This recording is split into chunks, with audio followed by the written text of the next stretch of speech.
Continuamos con nuestro estudio de Hechos de los Apóstoles y pues ya llegamos al capítulo 23. La semana pasada estábamos viendo cómo es que Pablo habla frente al concilio y cómo es que él utiliza su astucia cuando ve que el concilio tiene tantos saduceos como fariseos. Y cómo los pone en división cuando él dice, yo por la esperanza, ¿no? Y se hace de los fariseos, es que estoy siendo perseguido por la esperanza de Israel, ¿no? Y entonces puso a todos los fariseos de su lado y eso dividió al concilio. Claro, los dividió por un momentito, ¿no? Y luego veíamos cómo en la noche Jesús se le presentó y le dijo, ten ánimo, así como dice testimonio de mí aquí en esta ciudad, es necesario que también des en Roma. Bueno, continúa diciendo entonces la escritura en Hechos capítulo 23, versículo 12 en adelante, que es el texto que nos corresponde estudiar ahora. Venido el día, algunos de los judíos tramaron un complot y se juramentaron bajo maldición, diciendo que no comerían ni beberían hasta que hubiesen dado muerte a Pablo. Interesante, ¿no? Cómo lo odian. O sea, esto es grave realmente, pero yo creo que Pablo tiene que comprender la situación que está experimentando. Es que los judíos eran bastante celosos de su ley, de su tradición. Ya nosotros vimos un poquito de su historia, cómo ellos sufrieron mucho en el pasado y cómo llegaron a apreciar bastante su ley, y el hecho de que alguien esté incluyendo a los gentiles, pues para ellos es simplemente intolerable. De hecho, si nosotros vemos la vida de Pablo, Pablo pertenecía a ese grupo y Pablo era necesariamente así. O sea, él no se conformó con dar muerte a Esteban o con estar allí en el grupo que dio muerte a Esteban, sino que traía a hombres, mujeres, arrastrándolos, llevaba a la cárcel, y por si Jerusalén o Judea no fuese suficiente, pidió cartas del sumo sacerdote. Él, no fue que lo enviaron, él pidió cartas para ir a Damasco y traer hacia Jerusalén a quienes estuvieran allá y confesaran el nombre de Jesús. Entonces, él era parte de ese grupo y él pudo también en determinado momento haberse juramentado a no comer hasta dar muerte a alguien. Bueno, aquí hay 40 hombres que le devuelven el favor, ¿no? Y curiosamente, cuando Dios le dice a Ananías, ve y predícale a Pablo, también le dice que le voy a mostrar a este cuánto es necesario sufrir por mi nombre. O sea, está dentro del escenario, ¿no? Y son cuestiones que a veces uno no comprende porque uno pertenece a otra cultura, porque nosotros vivimos en otro tiempo, pero que él debía comprender. Estos señores se juramentaron bajo maldición. O sea, caiga maldición sobre nosotros si no damos muerte a Pablo. Y de hecho dijeron, no vamos a comer. Bueno, se van a quedar sin comer porque esto no va a suceder, como vamos a ver a continuación. Eran más de 40 los que habían hecho esta conjuración. No sabemos cuántos, más de 40. Los cuales fueron a los principales sacerdotes, sigue diciendo el texto en el versículo 14, y a los ancianos, y dijeron, nosotros nos hemos juramentado bajo maldición a no gustar nada hasta que hayamos dado muerte a Pablo. Ahora pues vosotros, con el concilio, requerid al tribuno que le traiga mañana ante vosotros, como que queréis indagar alguna cosa más cierta acerca de él. Y nosotros estaremos listos para matarle antes que llegue. O sea, qué interesante, ¿no? Y el concilio se va a prestar para esto. Hay cosas que uno juzga del pasado y eso se llama anacronismo. Nosotros tenemos cierta ética hoy en día o ciertos principios éticos. Y lo que aquí está sucediendo es malo, ¿no? Porque dentro de nuestros principios éticos uno no puede asesinar o no puede matar, en principio de cuentas. Pero luego hay algunos que están a favor, por ejemplo, de la pena de muerte. Sí, de la pena de muerte para un criminal. Un criminal que ha sido vencido en juicio, a quien se le ha demostrado que en efecto ha cometido el crimen. Pero jamás ante uno que no ha sido juzgado todavía. Pero aquí la idea incluso es mentirle al tribuno. O sea, ustedes los del concilio van a llamarlo, van a decirle que quieren una vez más entrevistarse con este Pablo, porque quieren investigar algo más, no saben qué exactamente, no están seguros si es inocente o culpable, y nosotros le caemos antes que llegue, ¿no? Y lo matamos y acabamos con el problema, ¿sí? Entonces, esto obviamente no es ético bajo ningún punto de vista, pero sé que las culturas antiguas tenían otra forma de ver la situación, por ejemplo, la tortura. No, la idea en la antigüedad era sáquenle la verdad bajo tortura. Y bajo tortura uno confiesa prácticamente cualquier cosa. Luego van a torturar a Pablo, si ustedes se recuerdan, cuando él dijo, soy ciudadano romano. Y a los romanos no se les tortura. Pero la cultura de aquella época obviamente tenía estas cosas de sácale la verdad bajo tortura, de, oye, sabemos que es criminal, ¿qué importa si ha sido vencido en juicio o no? Matémosle antes que llegue. Bueno, esto es lo que planifican estos hombres y esto es lo que piensan hacer. Versículo 16. Mas el hijo de la hermana de Pablo, oyendo hablar de la celada, fue y entró en la fortaleza y dio aviso a Pablo. Pablo, llamando a uno de los centuriones, dijo, lleva a este joven ante el tribuno, porque tiene cierto aviso que darle. Él entonces, tomándole, le llevó al tribuno y dijo, el preso Pablo me llamó y me rogó que trajese ante ti a este joven que tiene algo que hablarte. Muy bien. Aquí nosotros vemos por primera vez que es que Pablo sí tiene hermana, ¿no? Que no sabemos nada de su padre, de su madre ni de su familia, pero bueno, aquí ya sabemos que tenía una hermana. Y lo curioso que también sabemos es que su hermana vivía en Jerusalén y esto es totalmente coherente con lo que Pablo ha estado diciendo. Yo nací allá en Tarso, que eso está bien al norte, nací en Tarso de Cilicia. Y fui criado en esta ciudad. Entonces su hermana vive en esa ciudad y su hermana tiene un hijo. Y el hijo parece que es un judío fariseo, muy devoto también, porque de qué otra manera uno se da cuenta del complot. No es parte, digamos, integral de ese grupo, pero sí es parte de todos esos celosos de la ley y por lo tanto se da cuenta de lo que está pasando y dice, no, mejor yo le aviso a mi tío, ¿no? Y le va a avisar, te van a matar, ¿no? Por si quieres ponerte a cuentas con Dios. Y entonces, un muchacho, pero muchacho en los términos antiguos, estamos hablando de alguien de 20 años, o sea, no es un jovencito, no es un niñito. Entonces, Pablo hace uso de él. Ahora, a veces uno dice, si Dios me va a salvar, que Dios me salve con todas las de la ley. No, hay personas religiosas que piensan eso. Tienes una enfermedad, sí, yo ya le pedí a Dios, me puse en las manos de Dios. Sí, pero fíjate que Dios ha dejado medicamentos, ha dejado cosas en la naturaleza que los grandes científicos han descubierto. Y bueno, hay una pastilla que te puede aliviar ese problema, el problema de la presión, el problema de la diabetes, el problema, qué sé yo, cualquier problema.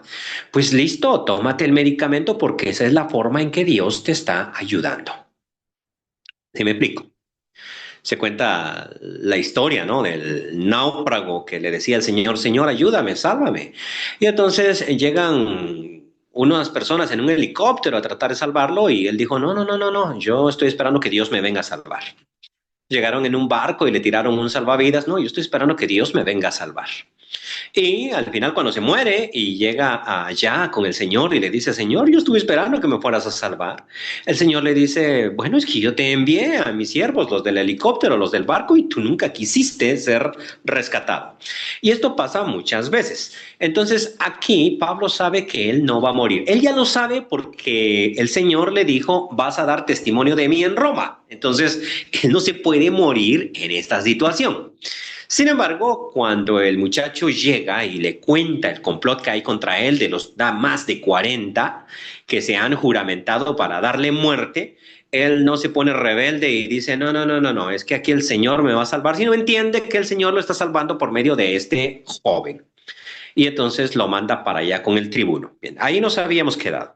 Versículo 19, el tribuno, tomándole de la mano y retirándose aparte, miren cómo viene esta cuestión del secretismo, le preguntó, ¿qué es lo que tienes que decirme? Él le dijo, Los judíos han convenido en rogarte que mañana lleves a Pablo ante el concilio, como que van a inquirir alguna cosa más cierta acerca de él. Pero tú no les creas, porque más de 40 hombres de ellos le acechan, los cuales se han juramentado bajo maldición a no comer ni beber hasta que le hayan dado muerte. Y ahora están listos esperando tu promesa. Entonces el tribuno despidió al joven mandándole que a nadie dijese que le había dado aviso de esto. Y nosotros sabemos que el tribuno lo va a proteger. La razón es ciudadano romano y está bajo su custodia. Así que lo va a proteger. No es que Pablo le caiga bien, que tal vez también le cae bien hasta este momento. Solo está cumpliendo con su misión y Pablo lo sabe y por eso precisamente envía a este joven. Versículo 23. Y llamando a 2 centuriones, mandó que preparasen para la hora tercera de la noche, esto es las 9 de la noche, 200 soldados, 70 jinetes y 200 lanceros para que fueran hasta Cesarea. Y déjenme explicarles cómo estaba la cosa. En esta época, Judea es una provincia romana. Listo. Eso quiere decir que ahí en Judea viven los judíos, pero realmente están siendo dominados y gobernados por los romanos. La ciudad principal en Judea, uno piensa, es Jerusalén, pero no es Jerusalén. La ciudad principal y la capital de Judea es Cesarea, que es una ciudad que se hizo en honor a César. Y precisamente por eso se llama Cesarea. Y hay muchas Cesareas en esa época. Así es de que esta se le apellida o se le apoda Marítima, porque estaba a la orilla del mar. Ahora, esto es más o menos por donde está Tel Aviv ahorita. Los romanos, los gobernadores, vivían en Cesarea, no en Jerusalén, porque Jerusalén es muy hostil. Es que la gente de Jerusalén es tremenda, ¿no? Entonces es mejor vivir allá en Cesarea. Ahí hay balnearios, ahí se puede vivir como romano, ahí hay ídolos, hay todo lo que a los romanos les gusta. Entonces mejor vivamos allá. Y por eso los gobernadores estaban allá de cuando en cuando, por decir, para cuando había una Pascua, para cuando había una actividad judía que podía representar algún tipo de peligro, es que estos gobernadores subían a Jerusalén y por eso tenemos a Poncio Pilato crucificando a Jesús siendo gobernador. O sea, él vivía en Cesarea y justo para ese momento de la crucifixión de Cristo sube a Jerusalén. Entonces, la manera de salvar a Pablo para el tribuno es mandémoslo a Cesarea. Ahora, los judíos, ellos viven en Jerusalén porque Jerusalén es la santa ciudad del Antiguo Testamento. Ahí está el templo, ahí está todo lo sagrado. Y Cesarea es muy pecadora, o sea, esto es Sodoma y Gomorra, por decirlo de esta forma. Entonces, los judíos que se respetan no van a querer vivir allá. Y esto va a ser más difícil irlo a matar allá. Entonces lo manda a las 9 de la noche. Y si uno dice, 9 de la noche está tempranito, o si tú no todavía encuentras el cine abierto. Espérate, en este tiempo no hay cine ni tampoco hay luz eléctrica. 6 de la tarde ya es de noche. 9 de la noche es como nuestra medianoche, por decirlo de esta manera. Entonces lo envía y a pesar de eso, por si se ha filtrado la información, porque vean ustedes el secretismo, él le cuenta a Pablo, Pablo no le cuenta al centurión, solo le dice, hazme el favor, llévame a este muchacho y le ruega, según las palabras del centurión, llévame a este muchacho, llévalo hasta el tribuno y el tribuno lo toma aparte y luego le dice, a nadie le cuentes que me dijiste. Lo saca con 200 soldados, 70 jinetes y 200 lanceros para que fuesen hasta Cesarea. 470 soldados contra 40 judíos. Sí, pero es que los 40 judíos no quieren matar a los soldados, quieren matar a Pablo. Entonces tiene que tener realmente una guardia muy poderosa. Y que preparasen cabalgaduras, dice el versículo 24, en que poniendo a Pablo le llevaron en salvo a Félix, el gobernador. Y escribió una carta en estos términos. Vamos a analizar la carta. Claudio Lisias, ya sabemos cómo se llamaba el tribuno. Claudio Lisias al excelentísimo gobernador Félix. Salud. A este hombre aprendido por los judíos que iban ellos a matarlo, libré yo acudiendo con la tropa, habiendo sabido que era ciudadano romano. Mentira. Miren cómo se mentían en las cartas antiguamente, ¿no? Eso es mentira. Él lo salvó porque lo iban a matar, sí es cierto. pero pensaba que este era un terrorista al cual él iba a dar muerte también. Entonces aquí están cayendo sobre la presa y tiempo después, cuando le iban a torturar, se entera de que era ciudadano romano. Pero en la carta él dice, yo lo salvé porque supe que era ciudadano romano. O sea, hice mi buena hora del día. Bueno, sigue diciendo. Y queriendo saber la causa por que le acusaban, le llevé al concilio de ellos. Y hallé que le acusaban por cuestiones de la ley de ellos, pero que ningún delito tenía digno de muerte o de prisión. Pero al ser avisado de acechanzas que los judíos habían tendido contra este hombre, al punto le he enviado a ti, intimando también a los acusadores que traten delante de ti lo que tengan contra él. Pásalo bien. Otra mentira. Eh, ¿Por qué mentira? Bueno, porque él no le ha dicho nada, para este momentito no le ha dicho nada a los judíos. Y él le dice, ya le dije a los judíos que vayan hasta ti y traten cualquier cosa que tengan en contra de él, que lleguen ante ti, ¿no? Pero no se los ha dicho todavía, si lo está sacando a las 9 de la noche. Bueno, así son los políticos y esta es la carta que él le envía al tal Félix. ¿Quién es este Félix? Judea era gobernada por los romanos, era una provincia, y por lo tanto necesitaban ahí a un gobernador. Bueno, el gobernador antiguamente a la muerte de Jesús era Poncio Pilatos, que vivía en Cesarea, y este Félix también vive en Cesarea. Claro que él conoce Jerusalén y va a subir a Jerusalén de cuando en cuando, no es un gobernador romano. Lo curioso sobre este Félix es que es un personaje histórico y famoso por un par de cositas. Primero, este había en otra época sido esclavo, ¿no?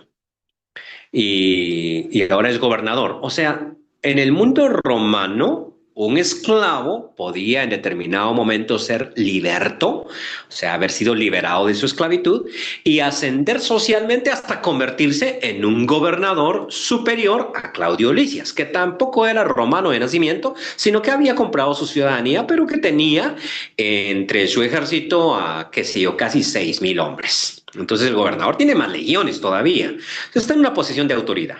Y esto porque muchas veces uno no entiende cómo era la esclavitud en el Nuevo Testamento y por qué los apóstoles no reaccionaron contra el sistema esclavista de Roma. O sea, cuando nosotros pensamos en esclavitud, mucho está marcado nuestro pensamiento por el tipo de esclavitud que el mundo europeo y norteamericano y americano, ¿verdad? Porque había esclavos en Brasil y en todas partes de la América Latina también, en la época de hace un par de siglos. O sea, esa esclavitud que ellos hicieron contra los africanos. Y eso sí era netamente inhumano. Ahora, no estoy diciendo que el Imperio Romano no era inhumano, pero no era igual. O sea, en el mundo romano, Félix había sido esclavo. Él era griego, de raza, ¿no? Y se suponía que era de la nobleza, pero por alguna razón quedó de esclavo, él, tanto él como su hermano, y llegaron a la casa de Claudio. Ellos eran esclavos de Claudio. En determinado momento, Claudio los libera. Eso se podía alcanzar si uno juntaba la plata suficiente. Cuando uno era esclavo en el mundo romano, incluso podía ganar dinero. Digamos que el dueño tenía una panadería, un negocio, y me decía, pues yo soy su esclavo, atiéndeme la panadería. Yo tenía que atenderla porque era el esclavo de él. Pero el dueño sabía que si me daba un incentivo, entonces yo iba a trabajar con mucho más gusto. Y entonces me decía, ¿sabes qué? Te voy a dar por cada pan que se venda, te voy a dar tanto. Y yo, oh, ok, o sea, soy esclavo, me da la comida y además de eso me paga. Y entonces yo ya trabajaba con más gusto y le vendía su pan, por poner un ejemplo. Esa platita, pues yo me la iba ahorrando y en determinado momento entrábamos al negocio. Mi amo necesitaba dinero y yo necesitaba mi libertad. Y entonces le decía, oye, yo te compro mi libertad. ¿Y eso con qué? Pues con la platita que he estado ahorrando, que es mía, y en el mundo romano esa plata es mía, no es de mi amo, aunque él es mi dueño, realmente la plata es mía. De hecho, uno llegaba a ser esclavo también por deudas en el mundo romano. Yo debía mucha plata, entonces yo me acercaba ante un gran señor y ¿por cuánto me compra? Quiero ser su esclavo, ¿no? Y entonces él me daba la plata y con eso pagaba mis deudas y yo ya quedaba como su esclavo y en determinado momento juntaba el dinero nuevamente y me liberaba. Bueno, entonces llega el momento en que Félix se libera y es un tipo muy astuto y político, y como astuto y político que es, llega a ser gobernador de Judea, que fue lo máximo que alcanzó. Pero llega a ser gobernador de Judea. Hay un par de historiadores que me hablan de él, uno que es romano Tácito y otro que es judío Flavio Josefo, me hablan de este señor. Y los dos lo describen como, o sea, dedican 3 adjetivos para él. Dicen que era corrupto. O sea, eso lo vamos a ver nosotros más adelante en la lectura de Hechos. Vamos a ver que le encantaba la plata, pero estos hombres me dicen que era corrupto. O sea, lo conocían mundanamente por corrupto. Licencioso, o sea, le encantaban las mujeres. De hecho, se casó 3 veces y en este momentito está con su segundo matrimonio y no le importó que la mujer ya hubiese tenido marido. Sí, se la quitó a un marido ahí. De todas maneras, aquí hay poder. Y que era cruel. O sea, cuando él decidía dar muerte a alguien era sumamente cruel y en determinado momento buscaba la ocasión, el momento para matar. Y entonces los judíos a Félix no lo quieren. O sea, no lo quieren. ¿Por qué? Bueno, es que ¿quién quiere a un corrupto? Claro, el corrupto cae bien cuando es uno el que lo soborna, pero cuando es el adversario de uno el que lo soborna, pues eso es terrible, ¿no? Y creo que nadie cae más mal que un juez corrupto. Alguien licencioso, o sea que todo el tiempo le queda mirando a mi mujer, no, eso sí cae mal.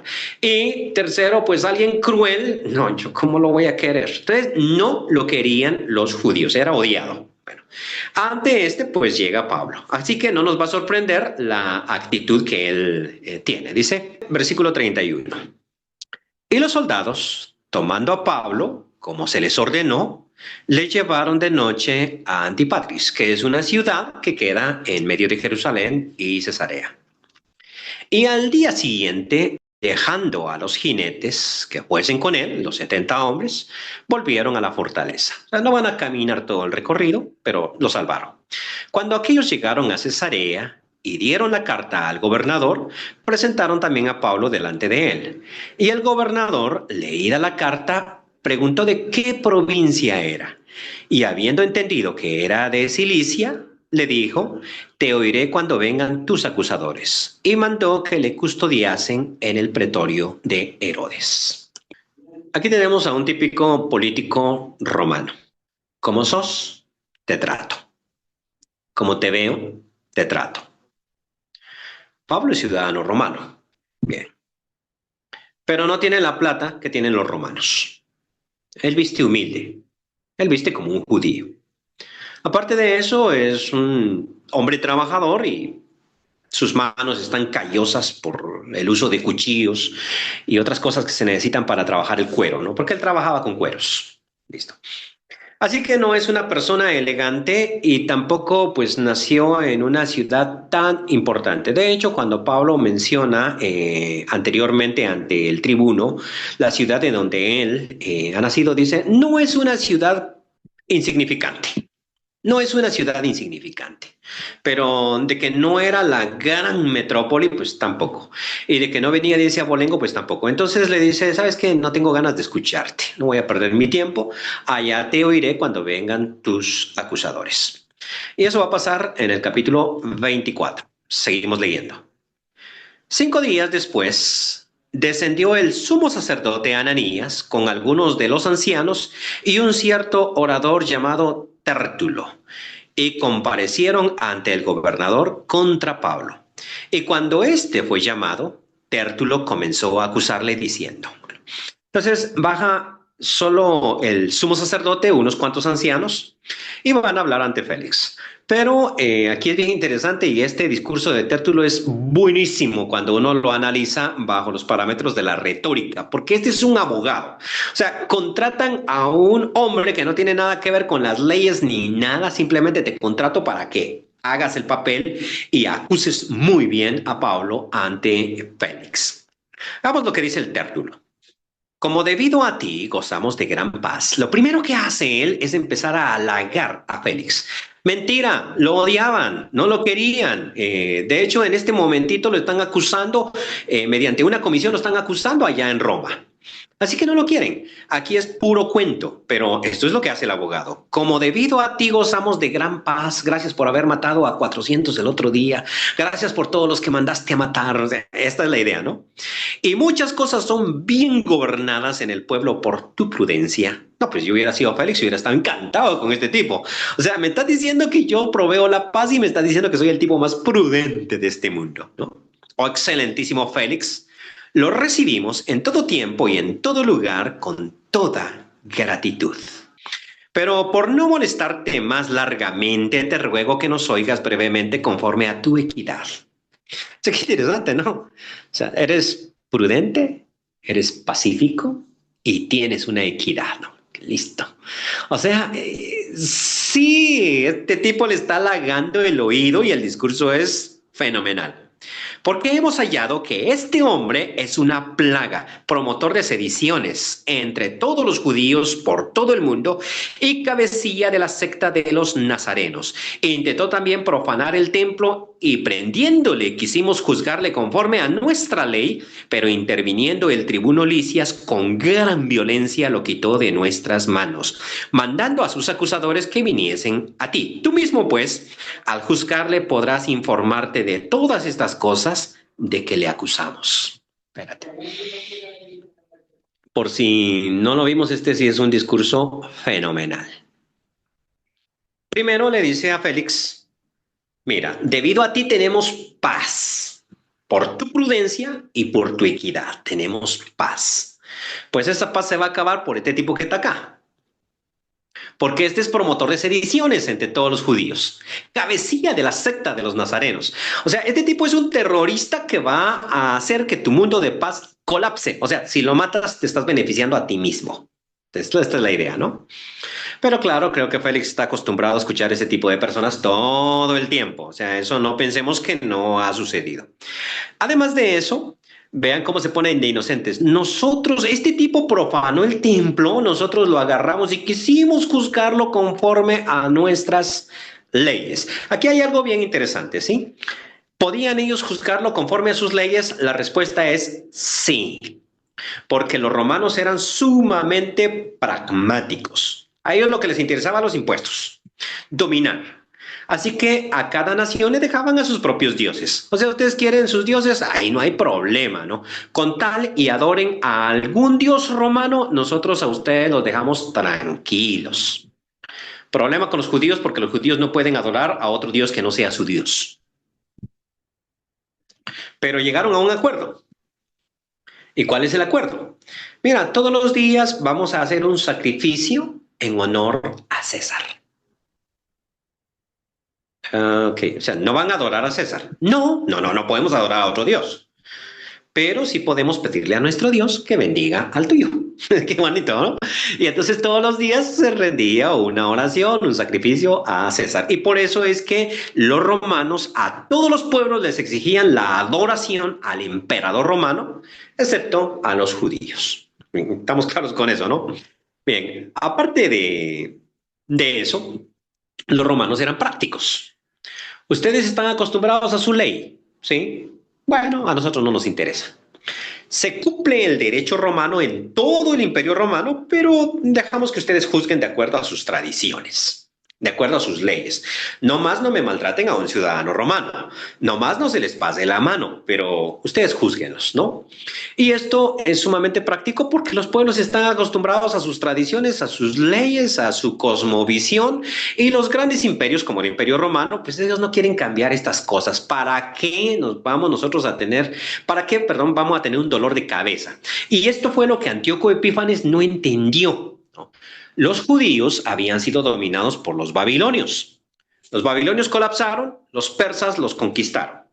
Y los persas gobernaron al pueblo judío y el pueblo judío no tuvo problemas con los persas. Nunca. No intentaban rebelarse, estaban contentos.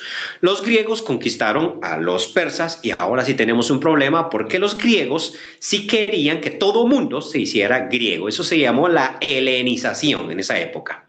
que adoraran dioses griegos, que tuvieran balnearios griegos, que jugaran las olimpiadas griegos, y las olimpiadas se practicaban desnudos, ¿no? Y los judíos no podían desnudarse, y entonces ahí hay un choque cultural, y el que más intenta imponer eso en el pueblo de Israel es Antíoco Epífanes, y esa es la razón por la cual los judíos se rebelaron contra Antíoco Epífanes, y los romanos ya comprendieron la lección y dijeron, pues a esto no los tocamos, está bien, no hay ídolos allá en Jerusalén, pues hagamos la capital en Cesarea y desde aquí gobernémoslos. Qué bonito, ¿no? Aquí tenemos nuestras cosas, nuestros balnearios, las cosas que a nosotros nos gustan, y dejemos que los judíos sean felices allá en Jerusalén, donde todo es aburrido, porque es la santa ciudad, ¿no? No metemos imágenes allá tampoco, listo, ya. Tampoco los obligamos a adorar a nuestros dioses o a alguno de nuestros dioses, listo. Y que juzguen de acuerdo a su ley, listo, no hay ningún problema, ahí que le demos. Bueno, si podían ellos juzgar de acuerdo a sus leyes y dar muerte a las personas, entonces ¿por qué utilizaron a los romanos para dar muerte a Jesús? Esta es la contradicción de la hipocresía religiosa. Los judíos no pueden dar muerte a Jesús, como ellos dijeron muy bien en Juan, por una sencilla razón. Están en la Pascua y tienen que mantenerse puros, no pueden matar a nadie. Y Jesús se les va a escapar. Y por eso es que ellos hacen uso de los romanos. Nosotros no podemos darle muerte, pero ustedes sí. O sea, qué interesante, ¿no? Pues lo mismo, pero lo hicieron. En este momentito, entonces, quisimos juzgarlo conforme a nuestras leyes, pero interviniendo el tribuno Licias, que se llama Claudio Licias, con gran violencia lo quitó de nuestras manos. Sí, porque lo iban a matar y lo iban a despedazar. Pero mira que están contando una parte de la historia. Pero tampoco los acusemos, tampoco. Claudio Licias en su carta escribe toda la verdad. Los judíos querían juzgarlo, yo lo rescaté porque supe que era ciudadano romano. Mentira, eso no era cierto.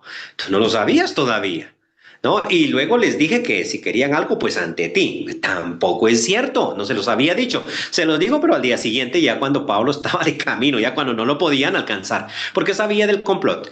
Y esto es muy humano.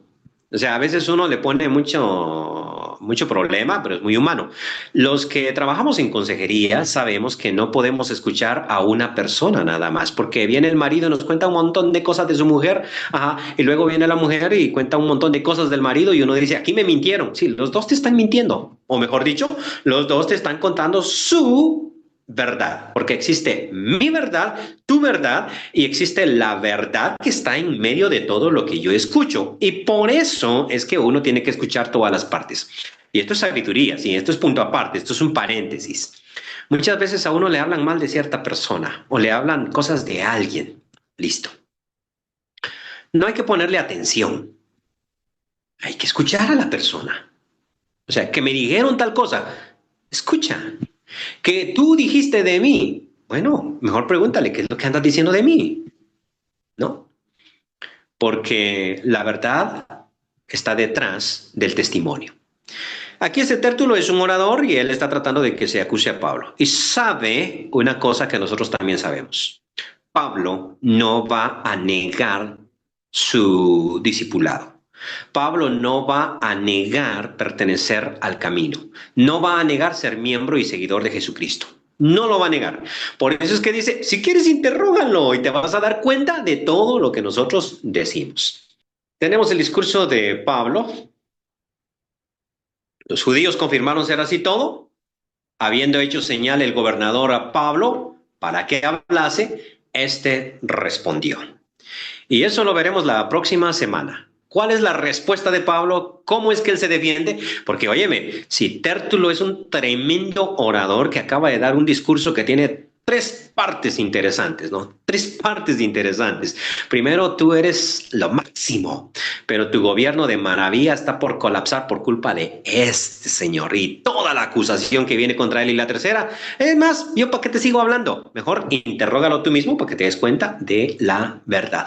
O sea, este es el momentito en que un testimonio se convierte en verdad.